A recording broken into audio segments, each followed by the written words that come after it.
Hello students, कैसे हैं आप लोग? कैसे चल रहा है आप लोगों की preparation? I hope you all are being very good and your preparation is going well.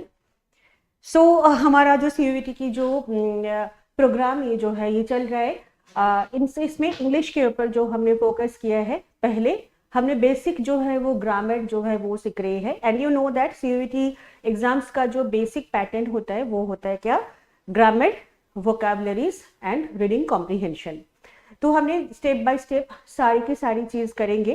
पहले हम ग्रामर की क्लासेस कर लेंगे, उसके बाद हम कॉम्प्रीहेंशन, उसके बाद वोकैबुलरीज, टोटल चीज जो है, टोटल सेट जो है ये हम डिस्कस करेंगे।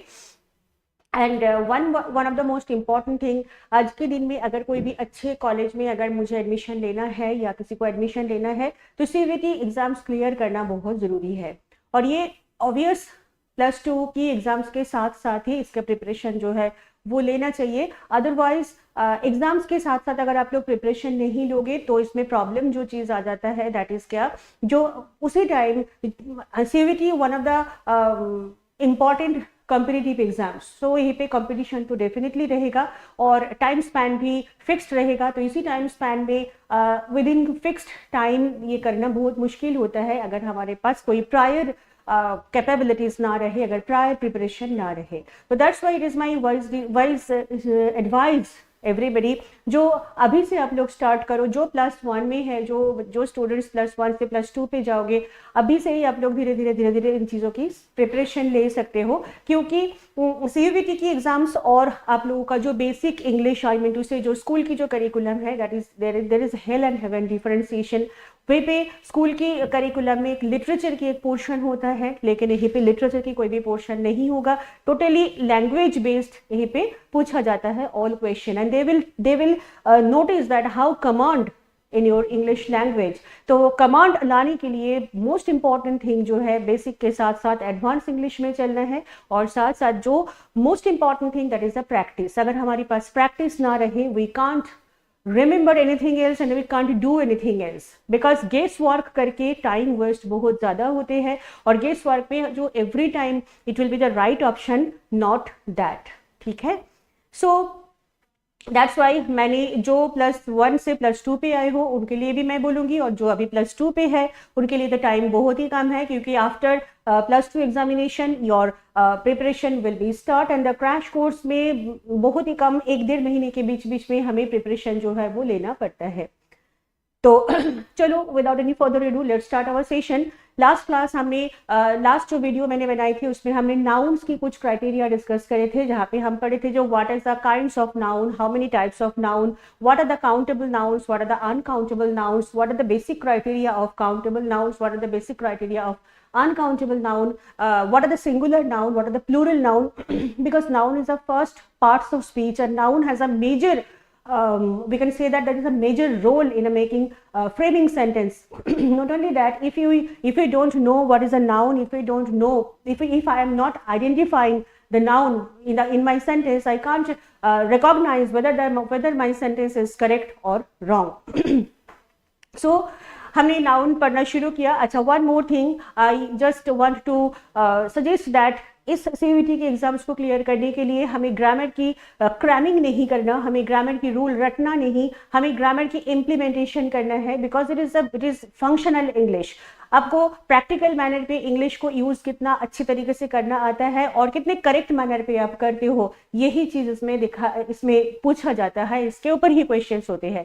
Weather it will be comprehension, whether it will be cloze test, whether it will be spotting errors, each and every time we have to notice that though they ask the functional English, they will not ask any theoretical English, they will not ask what is the definition of noun, they will not ask what is the definition of pronoun, but they will ask what is the functional uses of nouns, right?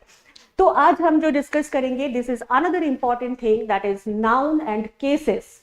तो let me discuss what is a noun and what is a cases. What is the case of noun? Case means in very simple language this is the function.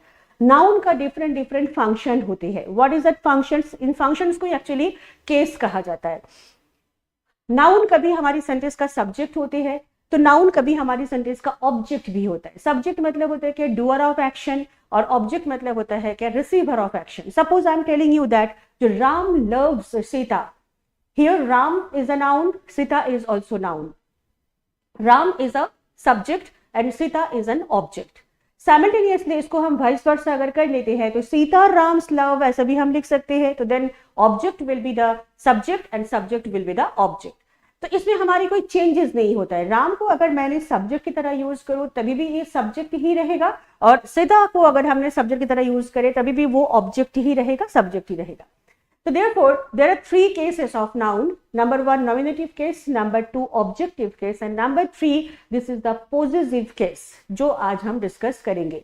Possessive case मतलब uses of apostrophe s. Apostrophe s means क्या है? Apostrophe s होता है क्या? जब हमने ऐसा कोई कॉमा लगा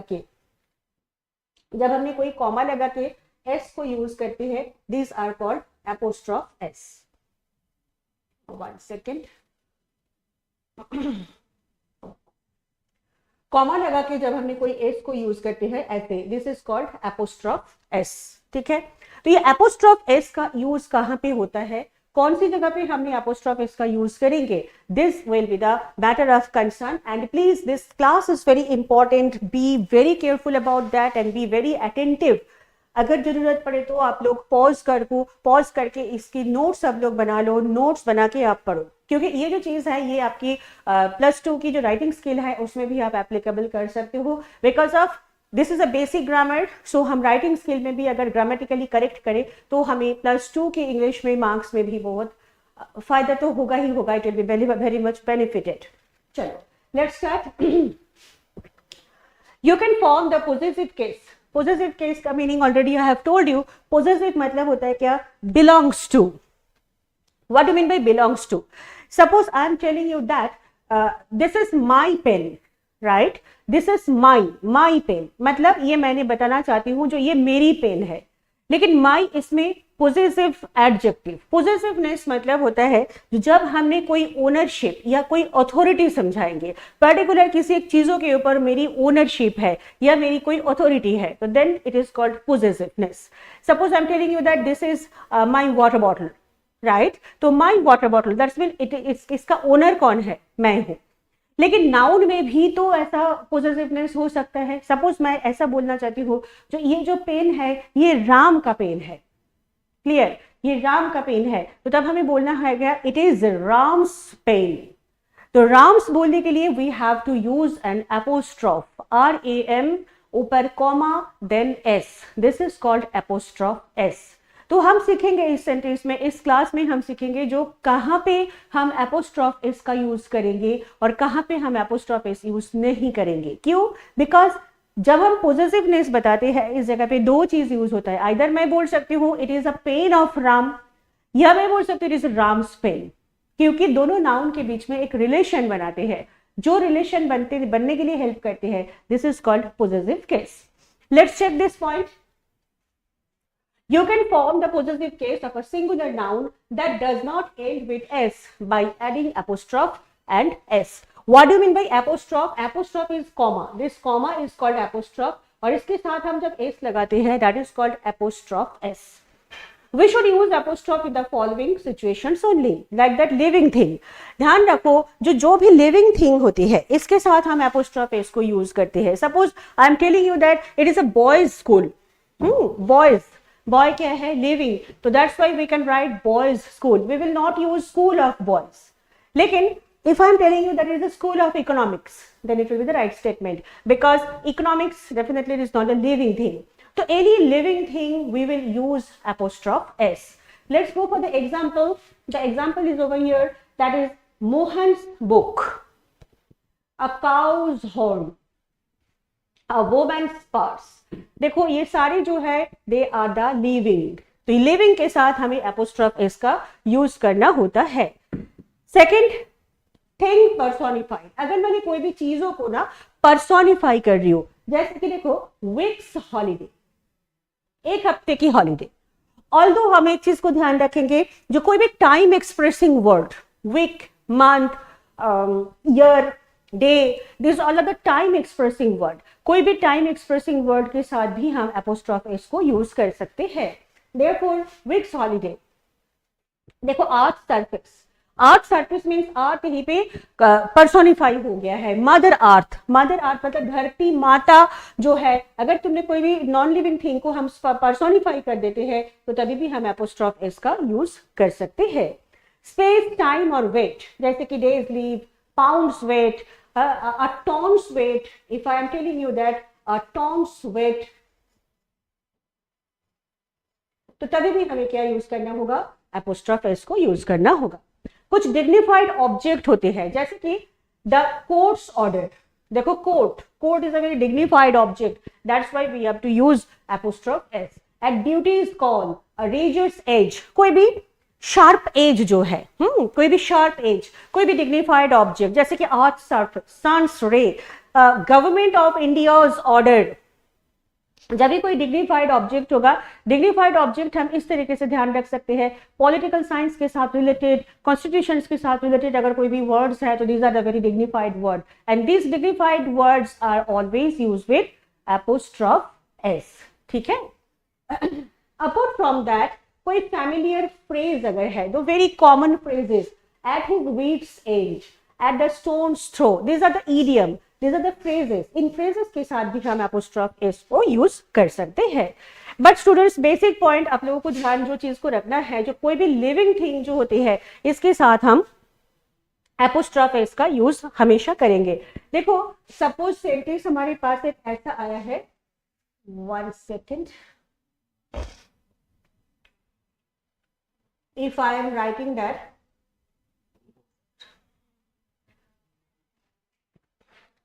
the cup's base was round. The cup's base was round. This will be not the right statement. This will be the wrong statement because cup जो है that is a non-living thing, and with non-living thing we will not use any apostrophe s. तो हमें कैसे लिखना होगा? It will be the wrong statement. हमें लिखना है the base of the cup, the base of the cup, क्योंकि non living thing के साथ जब तुमने कोई भी पॉजिटिव केस बताओगे ना, तो तब ये जो लास्ट जो नाउन है उसको हम पहले लेंगे, देन एक प्रीपोजिशन ऑफ यूज करेंगे, and then the first noun इसको लेंगे। This is the most important thing. If there are hissing sounds of sh or s ending a word, use apostrophe without s in such word. For example, देखो Jesus, Jesus spelling हमने pronunciation कैसे कर रहा है, Jesus, इस जगह पे और ए से लगाने की नेसेसिटी नहीं होता है, सिंपली हम एपोस्ट्रोफ एस, एपोस्ट्रोफ लगाएंगे, उसमें ही हमारी सेंटेंस करेक्ट होगा।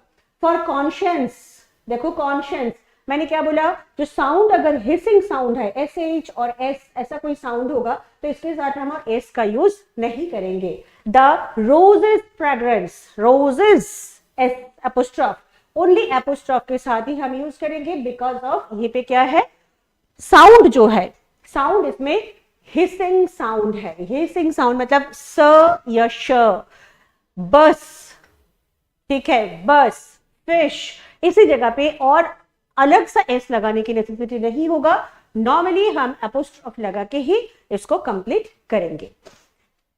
नेक्स्ट पॉइंट जो हमें डिस्कस करना है, that is we can form the possessive case of the singular noun and ends s by adding apostrophe along. Just see, देखो, bus sits और bus sits are very comfortable. इस sentence में students ये भी correct है, ये भी correct है, but applicable sentence for CUET exam ये नंबर बी, इसको ही हम डिनोट करेंगे because of this are the, although both are correct, I am repeating again, but इसको हम ज्यादा एप्लीकेबल करेंगे। The film crew accidentally crushed the play types eggs.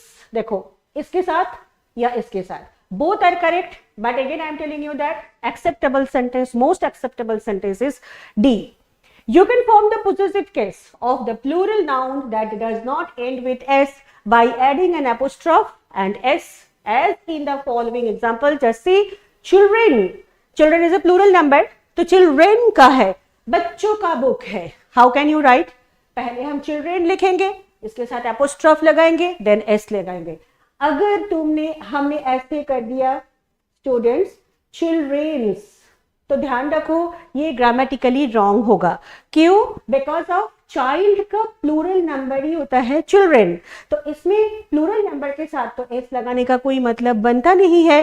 So therefore अगर मैंने बोलूं बच्चों का बुक्स, बच्चों का बुक्स, तो then we have to take children, then comma, then books. The men's cricket team will play as soon as the women's team is finished. Just see, women, that is a plural number, or men, see, this is also the plural number. तो MEN करने के बाद हम apostrophe S को लगाएंगे और simultaneously WOMEN के बाद हम apostrophe S को यूज करेंगे। इसके ऊपर क्वेश्चंस हमें देखने के लिए मिलते हैं टू टाइप्स का, एक होता है स्पॉट द एरर्स और एक होता है इंप्रूवमेंट ऑफ द सेंटेंस। हमने स्पॉट द एरर्स भी हम करेंगे थोड़ी सी कॉन्सेप्ट पढ़ने के बाद, ठीक है। Let's go for the next portion. You can form the possessive case of the plural noun that does not end in s by adding an apostrophe. Same चीज, प्लूरल नंबर मान लो मैंने ऐसे लिखना चाहती हूँ, प्लूरल नंबर में the concert was interrupted by the dogs barking, by the dogs barking, ठीक है। देखो डॉग्स प्लूरल नंबर है, जब हमने ऐसा लिखेंगे स्टूडेंट्स DOG एपोस्ट्रोफ S, तो इसको हम सिंगुलर मानेंगे, it will be the singular. और जब हमने ऐसे लिखेंगे DOGS देन कॉमा, तो it will be the plural number. Be very careful about that. My father spent many hours trying to locate the squirrel's nest.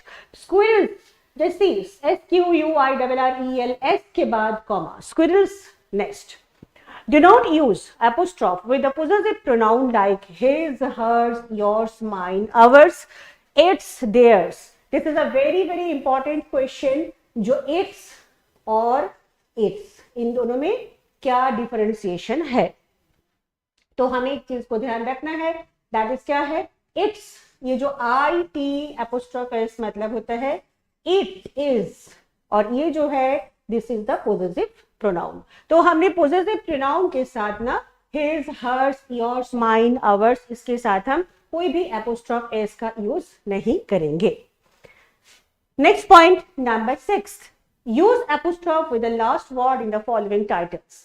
Just think these all are the compound noun, governor general's instructions, commander in chief's orders, my son-in-law's sister, Ram and son's shop. I mean to say the second word will be added by apostrophe S. Avoid double apostrophe in a sentence. Suppose my wife's secretary's mother has expired. This will be not the right statement, students. हम ना दोनों के साथ एक साथ use नहीं करेंगे, क्योंकि माई वाइफ सेक्रेटरीज ना करके the mother of my wife secretary has expired, double apostrophe को हम अवॉइड करेंगे, ठीक है। वन मोर देखो, Mrs Quarani now chairperson of societies proposal was rejected. तो इस तरीके से ना लिखकर the right statement, the proposal of Mrs Quarani now chairperson of society was rejected. This will be the correct statement. So this point is very very important. Please note it down. This point is very important. Please note it down. This point is also very important because देखो, if I write he has 2 sons-in-law, तो sons-in-law means इसमें plural number है, 2 son-in-law है, लेकिन जब भी बोलोगे son in laws apostrophe s, तब ये क्या हो गया है, possessive. Son in laws house, son in laws book, whatever, ठीक है। The next point we discuss, that is apostrophe with s is used with anybody, nobody, everybody, somebody, anyone, someone, no one and everyone, इन सब के साथ हम apostrophe S को use कर सकते हैं। ऑल्दो एपोस्ट्रोफ में everyone, anyone, no one, someone, anything, something, nothing, ये बेसिकली है क्या, प्रीपोजिशन। तो बेसिकली प्रीपोजिशन होने के बावजूद भी हम इसके साथ एपोस्ट्रोफ एस का use definite point of view में करेंगे बिकॉज ऑफ इस जगह देखो, everyone's concern is no one's concern. Everybody's business is nobody's business. If else, अगर इसके बाद हमें कोई else का यूज हम करें तो तब else के साथ हम apostrophe s का यूज कर सकते हैं. कैसे? I can rely on your words, not somebody else's. I obey your orders and nobody else's. तो इन else के साथ हम apostrophe s का यूज करेंगे. So everybody, anybody, nobody से अगर सेंटेंस कंप्लीट हो गया या स्टार्ट हो गया तो इसके साथ हम एपोस्ट्रोफ एस लगाएंगे, और इसके बाद अगर एल्स यूज हो गया है तो एल्स के साथ हम एपोस्ट्रोफ एस लगाएंगे. तो these are the major portion of apostrophe S. Apostrophe S, again I am telling you that apostrophe S means there is a relation between two nouns, तभी ये ओनरशिप बनेगा. सपोज वन मोर थिंग, देखो, if I am telling you that it is Ram arrow, देखो sentence का कोई meaning नहीं बनेगा. It is Ram arrow, there is no meaning of the sentence. हमें लिखना है it is a Ram's arrow. जैसे ही आप लोग राम के साथ एक एपोस्ट्रोफ एस दे दिया तो एरो और राम के बीच में एक रिलेशन बन गया, because both are noun. Basic एक पॉइंट ध्यान रखो, जो कभी भी दोनों नाउन एक साथ एक ही सेंटेंस पे यूज नहीं करना होता है. आइदर एक नाउन को हमें एडजेक्टिव में कन्वर्ट कर देना होगा या हमें एपोस्ट्रोफ एस के साथ यूज करना होगा. So the next point, I hope it is clear to everybody. अब next हम जो करेंगे that is कुछ exercise. See, there are some questions. Correct the following sentences. Her hairs are curly. अच्छा, I will give you 5 minutes time.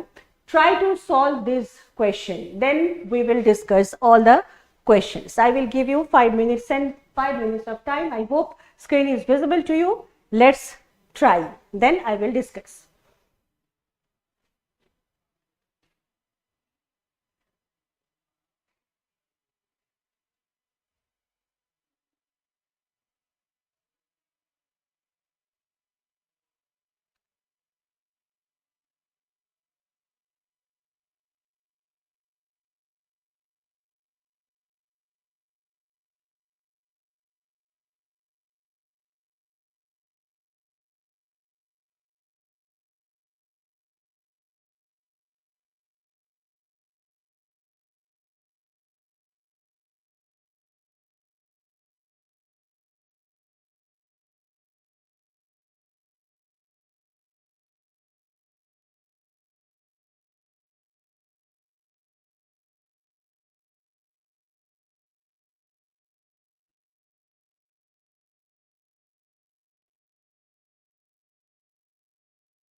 Let's start. Her hairs are curly. तो इस जगह पे हम क्या लिखेंगे, कैसे ठीक करेंगे इस सेंटेंस को? If anyone asks you the whether is a correct sentence or wrong, तो हम क्या लिखेंगे? You know that hair का singular and plural same होता है. We will not use hairs, right? अच्छा, hairs, hair एक ऐसा word है जिसको हम countable as well as uncountable दोनों कैटेगरी पे यूज तो कर ही सकते हैं, बट इसका यूजेस में थोड़ा सा डिफरेंशिएशन हो जाएगा. सपोज मैंने बोलूं, जैसे इसमें जो सेंटेंस है जहां पे ये बोला गया है जो उसके हेयर कैसा है, उसका हेयर कर्ली है, तो इसी जगह पे हेयर के साथ हम एस का यूज नहीं करेंगे. We will not take any plural noun because ये ओवरऑल हेयर की बात हो रहा है. ठीक है, ये इसमें एक ओवरऑल हेयर की बात हो रहा है. दैट्स वाई इस जगह पे हमने कभी भी एस का यूज नहीं करेंगे. लेकिन ऐसा भी हो सकता है कि there he has 2 grey hairs, ऐसा भी तो हम लिख सकते हैं जो ही हैज 2 ग्रे हेयर्स. अगर मैंने ऐसे बोलूं जो he has 2 grey hairs, then it will be the correct statement. We can write hairs. Clear? तो हेयर काउंटेबल होता है एज वेल एज अनकाउंटेबल ये भी होता है. तो इन दोनों चीजों के ऊपर हमें थोड़ा सा हाईलाइट करना होगा. तो हमारे पास जो फर्स्ट जो क्वेश्चन आए हैं that is the her hairs are curly. तो इस सेंटेंस में हमने किस तरीके से इसको चेंज करेंगे? We will write her hair is curly. We will not use S, and S के साथ साथ हमें अवॉइड करना है प्लूरल वर्ब को भी. तो हम लिखेंगे कैसे? Her hairs are curly. इसमें एस को कट करोगे और इसमें वर्ब हम लेंगे क्या? Our elders gave us many advices. देखो एडवाइस जो है ना ये अनकाउंटेबल नाउन जिसके साथ हमने कभी भी एस का यूज नहीं करना होता है। लेकिन अगर मैंने ऐसे बोलूं जो our elders give us many advices, बहुत सारी एडवाइस हमें देते हैं, तो इसका दो कैटेगरी पे हम लिख सकते हैं। आइदर मैं लिखूं मेनी पीसेस ऑफ एडवाइस, ठीक है, या मैं बोलूं मेनी एडवाइस, बट एडवाइस के साथ हमें एस का यूज नहीं करना चाहिए। Question number third, I have many work to do. Work is an absolutely uncountable noun. अच्छा, वर्क के बारे में छोटी सी एक पॉइंट हमें ध्यान रखना है। कभी देखोगे वर्क्स लिखा जाता है तो कभी वर्क लिखा जाता है। जब मैंने ये बोलना चाहती हूं जो मेरे पास कोई काम नहीं है, आई मीन टू से मेरे पास करने के लिए कोई काम है नहीं, ठीक है, तो मेरे पास करने के लिए कोई काम है नहीं मतलब this is the job, I have no work to do. इस जगह पे हमें एस का यूज नहीं करेंगे। लेकिन if I am telling you that it works, operation involving something, किसी चीजों के साथ चल रहा है, then we can use works. तो इस जगह पे हम क्या लिखेंगे, I have many work to do, no use many, we have to write much, I have much work to do. Sita has sold all her furnitures. Furniture is absolutely uncountable noun, so that's why we will not use furnitures. It will be furniture. हम ऐसे भी लिख सकते हैं all items of her furniture. She gave me informations about his bank. No, don't use informations because information is an uncountable noun. तो information के साथ s का use हम नहीं कर सकते हैं। तो हम लिखेंगे क्या, she gave me information about this bank. अच्छा, और एक चीज भी देखो, हम ऐसे भी लिख सकते हैं जो many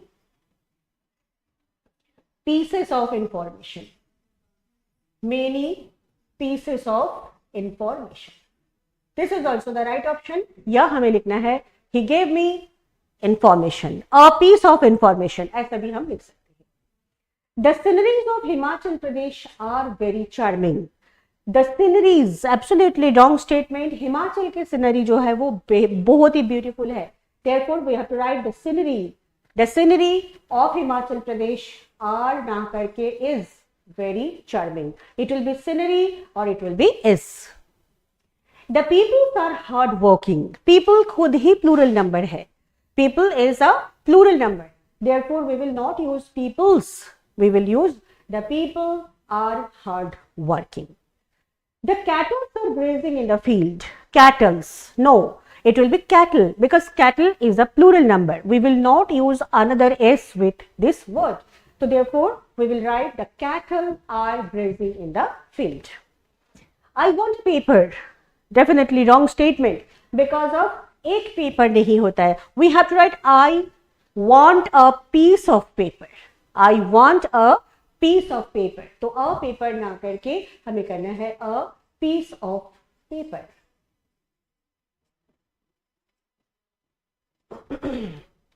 I bring fruits and vegetables from the market.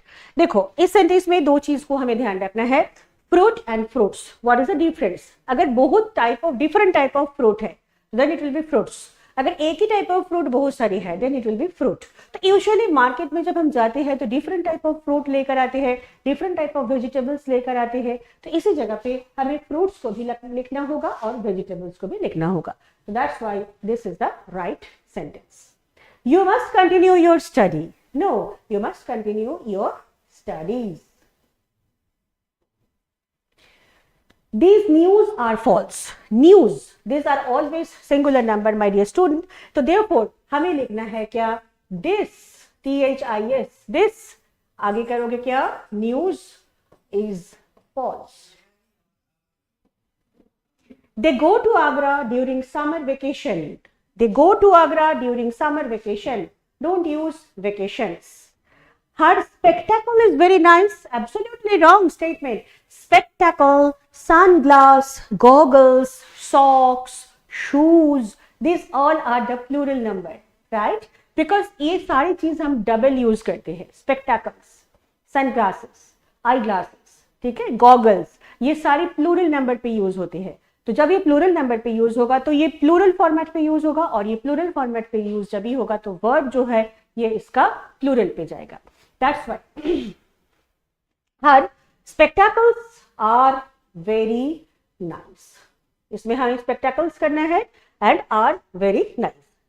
She has a 20 rupee note. एक ही तो नोट है ना, उसके पास एक 20 रुपी का नोट है, तो रुपीज इसमें लिखना सही नहीं होगा. This will be not the right statement. तो हमें ऐसा लिखना है. So here is our solution, we can check.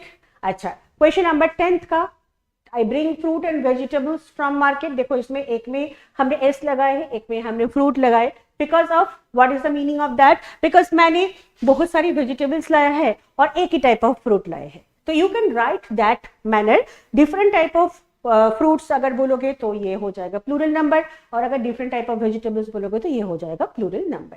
Fruit, vegetable, fish, they have the different aspect. Many fish अगर बोलूं, एक टाइप ऑफ बहुत सारी फिश, और मेनी फिशेस अगर मैंने बोलूं तो डिफरेंट टाइप ऑफ फिशेस जो है जो एक्वेरियम में होते हैं. अगर मान लो फिश फार्मिंग हो रहा है कहीं पे, तो we can say that there are many fish in this pond, because there is a fish farming. एक ही टाइप ऑफ वन स्पीशीज को ही किया जा रहा है. जैसे डिफरेंट स्पीशीज हो जाएगा तो you also can write the fishes. ठीक है, तो these are the noun. Noun में हमें जो जो चीज मैंने पढ़ाई, इन सारी चीजों के ऊपर आप लोगों को थोड़ा सा हाईलाइट करना पड़ेगा. अदर देन दैट क्वेश्चंस जो है उसमें थोड़ा सा प्रॉब्लम आ जाएगा. नेक्स्ट जो है, नेक्स्ट हम डिस्कस करेंगे एक्सरसाइज नंबर 2. देखो, he got only passing mark. He got only passing mark. How can we write these sentences? He got only passing mark. अच्छा, ये जो क्वेश्चन है students, this are your homework. मैं बोलूंगी नेक्स्ट क्लास इस क्वेश्चन को हम डिस्कस करेंगे. You can take the screenshot and try to solve this question, because इसमें हमने all are the covered, that is apostrophe, इसको भी हमने कवर किया. हमने सारे क्वेश्चंस को कवर किया. तो take the screenshot and the next class we will discuss exercise number 2. ठीक है, I hope you can understand. मैंने ज़्यादा एंटरटेनमेंट नहीं करना चाहती हूँ, because this a very serious class. English is a major language and English में हमें मेजरली फोकस करना पड़ेगा. ठीक है, thank you very much. We will meet soon.